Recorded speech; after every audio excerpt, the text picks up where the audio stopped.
Welcome to the Players Association Stitch by Stitch podcast, where we talk to current and former players about union history, baseball, and the bond that players share across generations.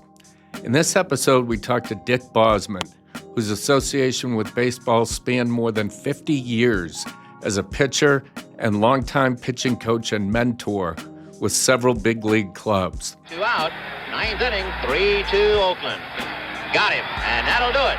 Dick won an American League ERA title in 1969 and threw a 79-pitch no-hitter against Reggie Jackson, Sal Bando, and the Oakland A's in 1974, while armed with a fastball that generally topped out in the mid-80s. He was also a tenacious union advocate, a stance that led to his sudden and premature departure from the game at age 32. I believed in the cause early. I said, I want to be the rep. You were an adversary of ownership because of who you were and what you represented. It's been quite a journey for the fearless and resourceful kid from Kenosha, Wisconsin. You spent 3 years in the minors. The minor leaguers unionized a couple of years ago.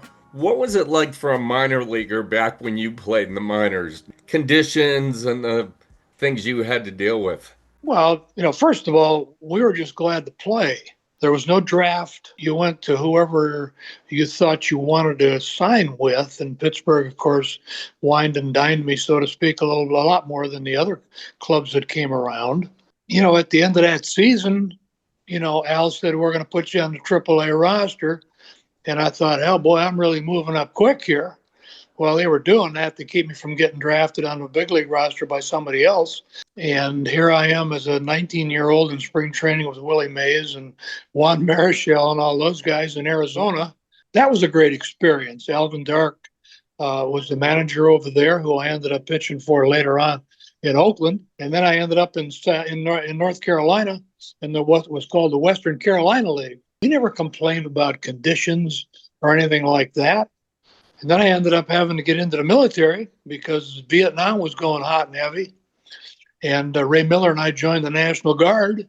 We went to basic training. And I found out I got traded to Washington. So here I am 3 years in pro ball, and I'm in 3 organizations. But being the optimist that I am, I chose to believe that everybody wanted me, not that nobody wanted me. And, a year and a half later, I'm in the big leagues. Wasn't ready, but there I was.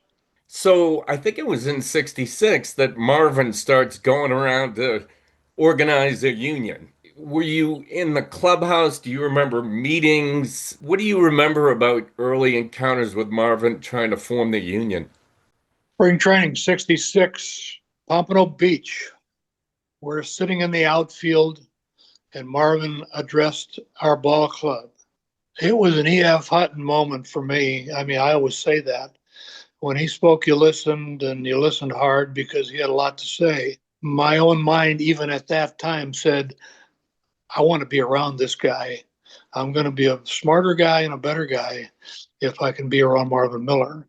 I said, I want to be the rep, because at the time we were hooked up with Chrysler Corporation, and the rep got a car. So I'm like, well, that'd be pretty cool. So I think that deal went away by the time but there was so much turnover in Washington in those days that, the reps came and went. And even then you were an adversary of ownership because of who you were and what you represented. And, I didn't care about that. I did, but I didn't. And I believed in the cause early. And, even early on, there wasn't a lot of conversation about free agency yet. It was just about getting, our benefits for pensions. And, of course, that's the reason that we went out the first time anyway. I don't know if Leo DeRocher was around yet then or not, but I think he tried to break up one of the meetings. We've actually heard this. Larry Durker told us this. He said some players were in the outfield holding a meeting, and Leo was like hitting fungos at him to try to scatter them around. So some of the old line sort of baseball people did not care for the idea of a union, right? Well, they didn't. They didn't because they were afraid of ownership. And they didn't know any better anyway, all due respect. because that's all we ever knew. I mean, it was the reserve rules, and that's all there was. You took what they gave you. You always, like Jerry Nairn used to say, you always came hat in hand. What can I get here? Please pay me this, pay me that, which of course they never did. So that's kind of the way it was. But there was that glimmer of light at the end of the tunnel when Marvin came in, and he always said, the money's there, guys. It's going to be up to you guys to get it. I will guide you and advise you, but we need to be unified to do this. I'll always remember that. You said that, like, when he came to that first meeting, you were kind of rapt attention. What was it about his bearing and his demeanor, and also just, again, maybe a little more about the message that he was giving that you found sort of so captivating? Well, I think it was just mainly that we were getting the short end of the stick on just about everything that went on. Meal money, I don't care what it was. It was very matter of fact. It was never emotional. It was always, guys, this is the way it is, and this is what I see, and this is where we need to start going here. It was just a very comforting, reassuring tone of voice. He is the reason why we were unified, why that we were informed and knew what route to take when he came aboard. Was there a bit of sort of like people saying, hey, if you're a rep and you agitate a little too much, you might risk some career backlash? I think that was always kind of an understanding. I don't think anybody really came up to me and say, "Hey, Bozzy, you got to be careful about this stuff." Because even I wasn't a rebel, but I also felt like we needed to stand up for what was fairly ours. Once the first CBA came and was signed, what differences did you notice? Well, I think spring training money, what was called Murphy money, improved. Our meal money on the road improved somewhat. You were trying to salt away money for pension, yes. But even in those early days, I mean, it wasn't until 72, that things came to a head and we had our first strike. First strike was April 1st through April 13th, 1972. You wanted to increase the pension fund payments, but there were, 13 days early in the season when the game shut down. What was that like being a player and having the game go on strike and not playing? Like, were you walking picket lines? What were you doing? Well, it was me, Mincher, and Davey Nelson. And Mincher was in New York. Davey and I were in spring training, and the word came down that we were going to strike. We were at an impasse, and that the only way we were going to get the agreement on pension money was going to be to go out. I told Hondo, Frank Howard, I said, "Champ, we're gonna strike tomorrow morning." And I said, "I need you to stand up there with me and Davey when we talk to these guys and tell them what's going on." So we go in the next morning, we got a meeting. And I said, executive committee has voted that we're going to strike this morning. And I said, we're not going over to Lauderdale to play the Yankees today. And we're going to be out until this thing is agreed upon. I said, I need you guys to check in with me and Davey about where you're going to go and the numbers that you're going to have that we can reach you at. I said, I'm heading for Texas. And I told Hondo after the meeting, I said, Champ, I said, I'm glad you were standing. I said, my legs were shaking so bad. I said, I didn't know what to do, And Bob Short had walked in right after we'd concluded the meeting and said, you guys need to get on that bus and go down there to Lauderdale and play the Yankees. And Hondo said, that big booming voice of his, he says, Bob, executive committee has voted to strike, and we're going to be on strike until you guys can get this thing together. Let's go, men. And out he went. And here we were sitting in Arlington, had no stadium to work out in. We had to find little league ballparks and high school fields, whatever it was, every day to try and get a workout in. I remember we didn't have any equipment other than what we stole out of spring training. And, we were running out of stuff. And I guess the word got back to Fred Baxter, our equipment guy. And one day we're at this high school field and a pickup truck rolled by. And here he was standing in the pickup bed, and he threw out 24 bats and a whole bunch of baseballs and gave us a wave and drove off. So we had a little bit of equipment for a few more days. And I'm telling you, 13 days, it was like months. I mean, we didn't have any money and we don't know strike fund or any of that stuff. And, we're starting to look in the paper for construction jobs. And, word finally came down, that the strike was over. And we had one or 2 days to work out at the ballpark. And then we jumped on an airplane and headed for Anaheim and picked up the season right where it would have been.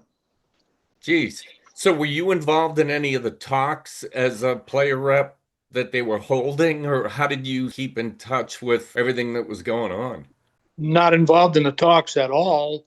Mincher being there was kind of taking care of that end of us and keeping us abreast as well as he could about what was going on. How stressful is that, waiting for like Don Mincher has to start calling each guy, or guys start to say, hey, you call these guys and you call these guys, and just staying unified without communications being the way they are now? It seems like a different world, but what was that like? Well, it was. I don't really recall having that much difficulty staying in touch with everybody because everybody wanted to play, of course, and everybody wanted to get this thing going. But there wasn't a single word of mutiny, giving in, let's just go play. None of that. None of that. That's even in the early days like that, Jerry. That's how close guys were and unified in the cause. What do you attribute that to? Was it a lot of it, Marvin, or was it just the fact that guys were tired of getting the short end? I think it was a lot of that. I think it was the camaraderie, the unification I don't want to say peer pressure, but I'm sure there was probably some of that too. But I just think that guys just felt like, I ain't giving in. I'm not going to, we're in this together. And that's pretty much how it's going to be. My wife, Pam, was overdue with our first child. She flew on her due date. She was an Eastern Airlines stewardess. And Joe Levito and I and Paul Lindblad jumped in our cars and took off. So did your wife give birth during the strike? We go to Anaheim and open up. I get beat 1-0 by Andy Messersmith. It went like 8 1/3. Lindblad came in and Hal King couldn't catch a slider, and the winning run scored. Anyway, we played 3 or 4 ball games in there, and then we come back to Arlington for the opener, the way the schedule was going to be, and I get the draw because it's my turn, right? The opening day, my mom and dad are in from Wisconsin, and I go to the ballpark. It's game day. It's the opener. I'm going to pitch. Messersmith pitched, and I beat him, I don't know, 8-3 or something like that. I think I pitched 7-8 innings. She didn't say anything, man. She didn't say anything. Well, it turns out she's in labor all day. So I'm in the clubhouse, and the phone rings. It's Bob Short. He says, Bozzy, you better hurry up. She's ready to go. Holy cow. So I throw my clothes on, and I got to run around center field and up the left field side. And here she is in the car, and there's a police escort sitting around the car.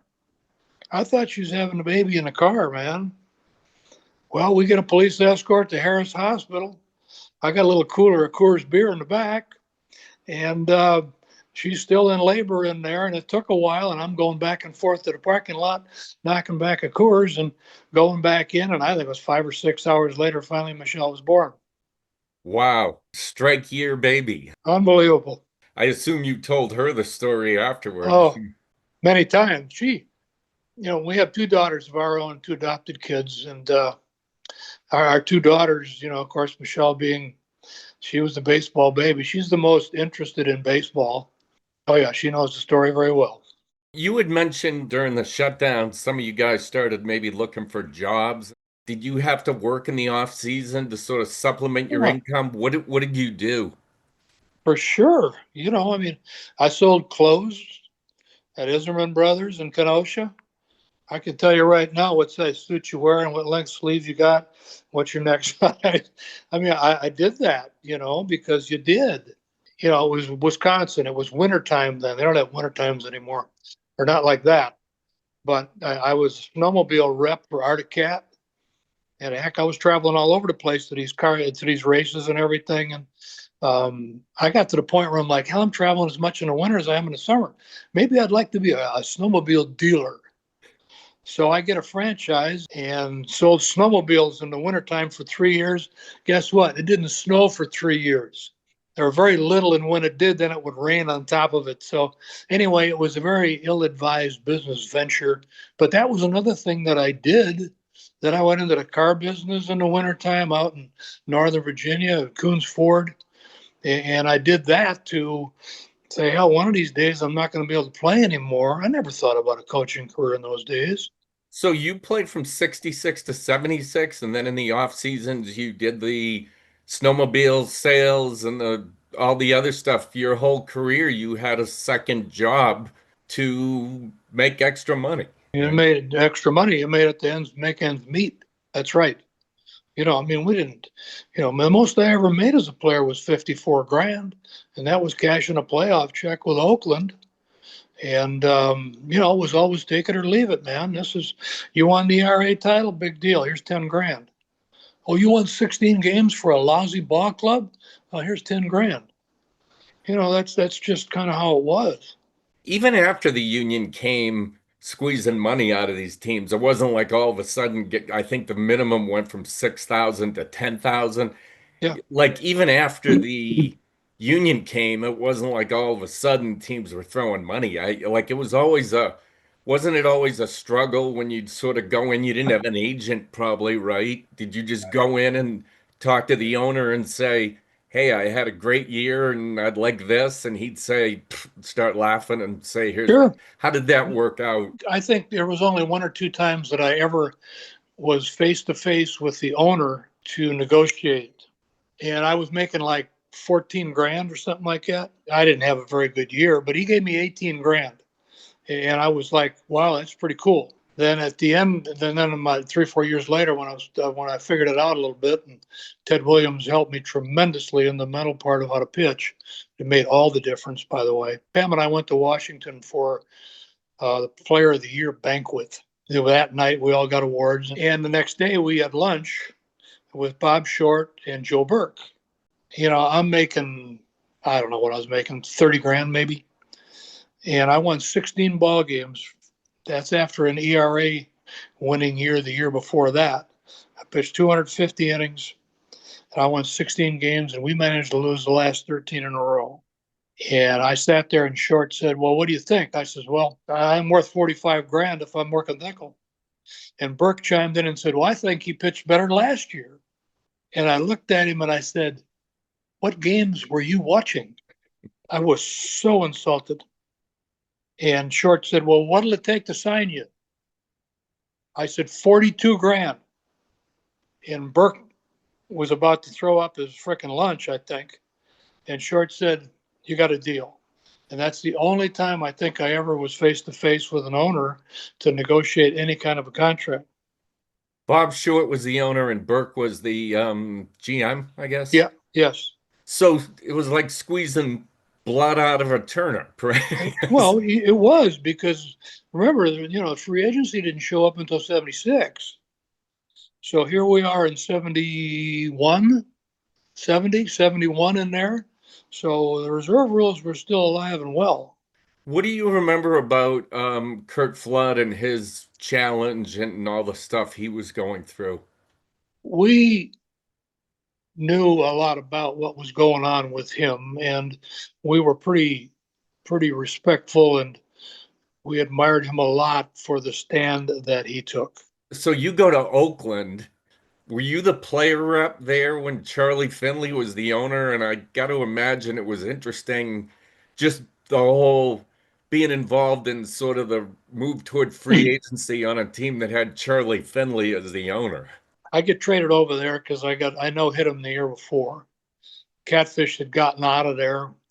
There was a loophole in his contract, and Finley wouldn't pay a annuity and all that stuff. And so I get there, and it's not long after I won 6 in a row when I got there. I mean, all you had to do was go 6, 7, 8 innings and then give the ball to Raleigh, and Raleigh was going to finish it. And the meeting happens, and Bando and Reggie are the reps, and they're going to resign. They thought that they were going to be able to work a deal with Finley to get, because free agency was coming. And they figured if they weren't reps, maybe they could get a deal done. And they announced this. And then Sal or Reggie look at me and say, "Hey, Bozzy, you've been a rep for a while. Why don't you want to do this?" So I thought about this for a little bit, and I said, well, wait a minute. I said, you guys, you're all got more time in than I do. And remember we had Billy Williams there and Ron Fairley, Willie McCovey. I said, when you get done playing, you're probably going to want your pension. And I says, here's an opportunity to serve your union. And I said, I haven't seen a single hand go up. I said, you get meals on planes and you get this and that, and everybody bitches about not getting first class meals and you're sitting in tourist class and all that stuff. But here's an opportunity for you to serve your union. And I said, you guys are hiding in your lockers. Not a whimper out of anybody. In my heart, I knew that if I did this, somewhere down the road, I might get bit in the ass. But I still had Marvin Miller in my mind, and I said, I believe in what we're doing. I'll do it. Wow. So you were the rep during the 75, 76 when everything happened. You said you might get bit in the ass. Did you get bit in the ass? Yes. We go to spring training now at 77, and everybody's gone. Vita Blue and I are the only guys left off the playoff club of 75. Sal's gone, Raleigh's gone, Reggie, of course, had gotten traded to Baltimore the year before. We're getting ready to go to Sun City to play a ball game, and we got a player rep meeting over there, and Finley calls, and Joe McKeon's the manager now. And Joe sticks his head out of the office and said, Bozzy, Charlie's on the phone. So I go in there. I had no idea what he wanted. And I said, what's up? He says, I understand you got a player rep meeting today over in Sun City. I said, yeah, we got a meeting over there. He says, well, you need to elect a new player rep because I'm releasing you this morning. Exact words. Wow. And I said, are you serious? He said, yeah, we've decided to make a move here. I said, well, that was 16-4 for you in 2 years. And you couldn't make a deal for me this winter? Well, we were busy. I said, yeah, busy. I said, you got me because I was a rep, didn't you? He said, well, good luck. The traveling secretary has got the papers for you. Click. That was it. I called Cleveland. Frank Robinson answers the phone. Now, Frank and I had a wonderful relationship. I told him what happened. He says, you need to get over here right now. He had 4 starting pitchers on the disabled list. Now, remember, we're 6 days from opening day. So I drive over there. So I got my old number back. I got my old locker back. Here we go. So I get there. Frank's like, we'll pitch you tomorrow. So we go over to Sun City and, who's ever starting. He says, you got the 5th. So I go down to the bullpen to warm up, and they said that a guy from the league office, Joe Reichler, was there. And when it came down to the dugout, and he said to Frank, he said, hey, he says, Bosman can't pitch. He's on waivers. And Frank said, this guy's pitching for his career. I'll take responsibility for this. I always remembered that. So I pitched, did okay. 2 days later, Seggy calls me in and without looking up from his papers, says, I can't do nothing for you. Finley had called everybody and said, don't sign him. Really? And I said to Seggy, I said, you can't do anything for me. I'm a healthy starting pitcher and you got 4 guys on the DL. Well, that's just the way it is. You got blackballed, basically, it sounds exactly. Like. Well, the end of that story was the Indians, where I was right there in Tucson, the Indians were playing the Cubs, and Alvin was now the third base coach for Herman Franks. So I went down on the field and talked to Alvin, told him what had happened. He said, let me introduce you to Bob Kennedy. So I meet Bob Kennedy, and he says, all right. He says, you go head over to Scottsdale and check into one of our suites. He says, you stay there and you make your phone calls. If you can get a deal, great. If you can't, he says, we'd like you to go to Wichita and be ready to come up in May when the season extends itself. So I went over there, worked out, made my calls. Of course, now it's 5 days before the Open. Unless somebody falls off a bar stool somewhere, I ain't got a job in the big leagues. So now it's the club's getting ready to break camp. And I said, I don't think I want to do this. I talked to my wife, Pam. She said, come home. She said, where's your pride? She said, you don't have to go to the minor leagues. You're a good big league pitcher, and this is what happened. There's no guarantees, which I know there's not when you go to the minor leagues. So I called Hondo.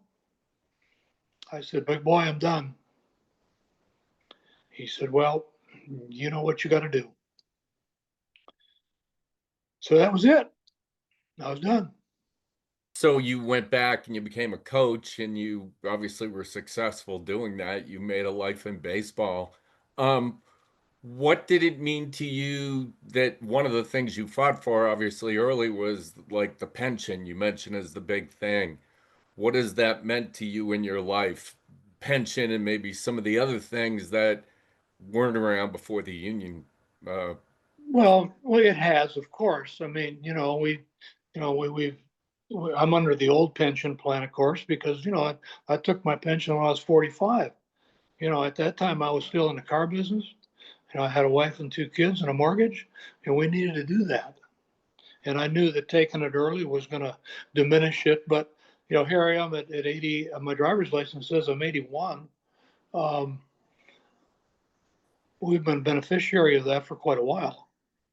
And a minor league pension on top of that has been beneficial as well. Now, is it anything like today's player? No, but I didn't play today, so I get that. And we have been, our major league medical plan and all that kind of stuff has been pretty beneficial as well. Do you feel like if you just hadn't been a rep or hadn't been a voice for players that you would have played several more years? I do. You never know, of course, but I was a healthy pitcher who didn't get to pitch as much in '76 as I could have when Tanner was a manager. I was 32 years old, Jerry. I mean, I wasn't hurt. I wasn't hurt for the 2 years in Oakland. Yeah, I probably could have played more. Yeah. Now it's water over the dam. Everything happens for a reason. What would you like as somebody who was around almost 60 years ago when this thing started to the young kids to know? Well, first of all, I'd like them to do like exactly what you're doing with this now, is to educate them as far as where it was, and understand that traditionally today's player has always made sure that yesterday's player has been taken care of and included in negotiations and pension benefits and different things that we negotiated into the contracts that they have today, and to not lose sight of the fact that we went through hell and high water to get where we are today. You need to be unified. You need to be informed of the issues. So stick to your guns and make sure that those benefits are taken care of. You can't be afraid. They went through what, 8 or 9 strikes and lockouts, and it became kind of customary. But that first one was like, it was uncharted waters, right? It must have been Ooh, like you guys must have been, we're doing something really, we don't know how this is going to work out. we did not know how. We hoped and we trusted, but we didn't know. We didn't know if we were all going to get released. We didn't know where this thing was going to go. And I think Marvin at some point along the way was a little bit dubious too, as far as how it was going to go. You had to trust him. You had to trust the unification of your teammates, and let's roll. And Catfish Hunter obviously, became a free agent through that, what you mentioned about them not paying the annuity. Like, is he somebody you think in union history that people need to remember too, as a guy who really was involved in a huge, event in the history of the union? For sure, for sure. Again, I'm sure it was through Marvin's guidance and advice that all that went down the way it did, if we wouldn't have Marvin to advise, I don't know what Cat would have done, with Marvin saying, look, this is what it says. Now we got to go to the judge to have him validate that. You have a unique distinction, which is, I guess you're the only guy who lost a perfect game on his own throwing error, right? Yeah, that's what they say anyway. Yeah, it was the fourth inning. You're just trying to get people out. Swinging bunt on the third base line. I got to pick it up and spin and throw sidearm to first. And usually when you throw sidearm, the ball moves from left to right. This one didn't. Tommy McCraw did everything he could to catch it and couldn't catch it. So, that was kind of the way it was. I probably had a little bit more time than I thought. It was Sal Bando running, so he's no speed merchant. But, that's kind of the way it was. Well, you did get a no-hitter, so that's pretty good. Well, it was after 4 1-hitters, so I knew where I was going, and I knew what I was doing. And I knew after the 7th or the 6th anyway that I wasn't going to be anything that I did that was going to screw it up. A ground ball might have found its way through, a fly ball might have fallen in, but I was not going to be the guy that was going to screw that up by making a bad pitch. That's how good I felt that day. You have a good memory. Quite honestly, I remembered more things than I thought I'd remember. Thanks so much. This was amazing. Okay, you're welcome. Thank you to Dick Bosman for his recollections and his time. This has been an episode of the MLBPA's Stitch by Stitch podcast, connecting players from the past, present, and future. Thank you for listening.